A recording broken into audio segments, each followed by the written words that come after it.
I'm Mark Stewart with more for those who care about the Constitution as it's operating in Connecticut, particularly the Second Amendment to the federal Constitution. I am candidate for governor, and I'm responding to a candidate questionnaire sent to me by the CCDL, and I think originated by the NRA. So, example or question 7 deserves comment. Would you support state legislation prohibiting an individual who has undergone a criminal background check from purchasing more than one firearm per month? Answer C. No, I would not support that legislation. Just accumulating weapons or ammunition doesn't in itself indicate that the use of the government force, remember, legislation against people is force, because ultimately, if you disobey, federal or state officials come at you with guns. They haul you away. If you resist, you are shot. So legislation needs to be extremely rare. Civil rights should be rarely curtailed, and the right to purchase weapons, use weapons peacefully is a civil right, damn it. Now, some felony people are not dangerous anyway, and to leave them undefended, that itself is a dereliction of state duty, okay?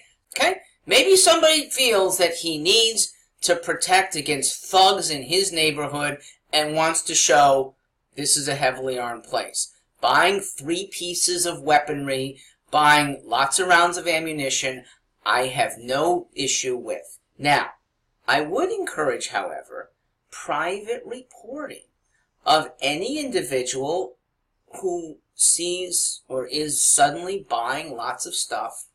Private reporting to maybe a neighbor, maybe a local police person, to see if there's more behind this, okay? And that doesn't mean search and seize, but it does mean neighbor, maybe even local constable, eyes open, ears alert, potentially reading emails. That's the civilian working with police to prevent against mayhem. I support that.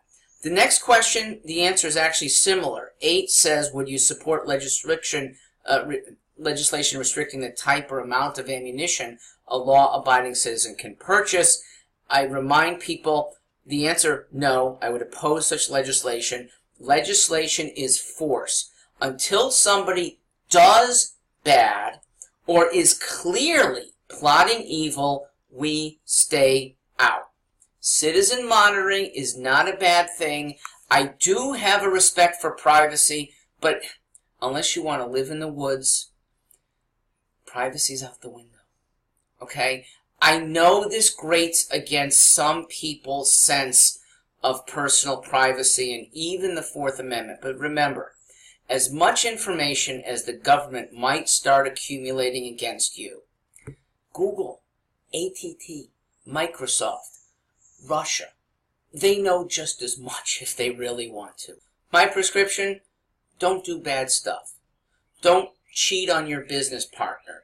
Don't defraud customers. Don't weasel out of commitments to your employees. Don't cheat on your wife. Being upstanding means less need to protect privacy. Number 11.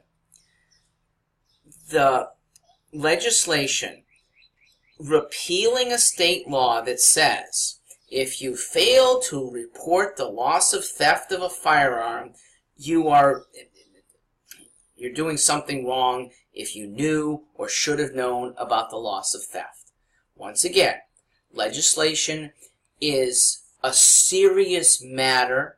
You can't go whimsically just because you feel like something's awry, making laws that impinge people's rights. So even worse is this standard, knew or should have known. What does that mean? What does that mean if you're a 19-year-old versus a 39-year-old or an 89-year-old? The standard would be fluctuating. The prosecutor would have so much leeway to put some people on trial, keep some other people out. I don't like prosecutorial discretion to be way, way, way wide. I don't like more people entangled in the courts. This is a prescription for more and more people being put before tribunals when they shouldn't. Leave us alone. Answer is A. I support repealing this law. I'm Mark Stewart. More to come.